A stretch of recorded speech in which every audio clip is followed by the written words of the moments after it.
Bila kita beli sesuatu barang, biasanya kita akan tengok label dulu kan. Contohnya bila kita beli roti ke, kita beli makanan kita kan, kita mesti tak tengok tarikh luput, tarikh akhir, logo halal ataupun jenama yang kita percaya tu.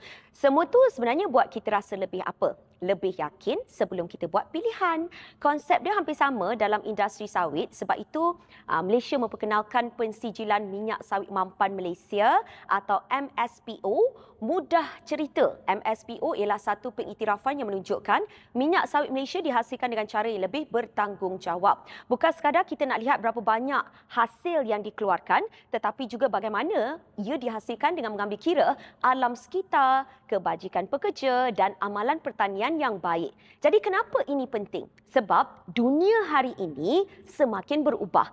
Jadi pengguna bukan sahaja mahu tahu sesuatu produk itu berkualiti, tetapi mereka juga nak tahu bagaimana produk itu dihasilkan.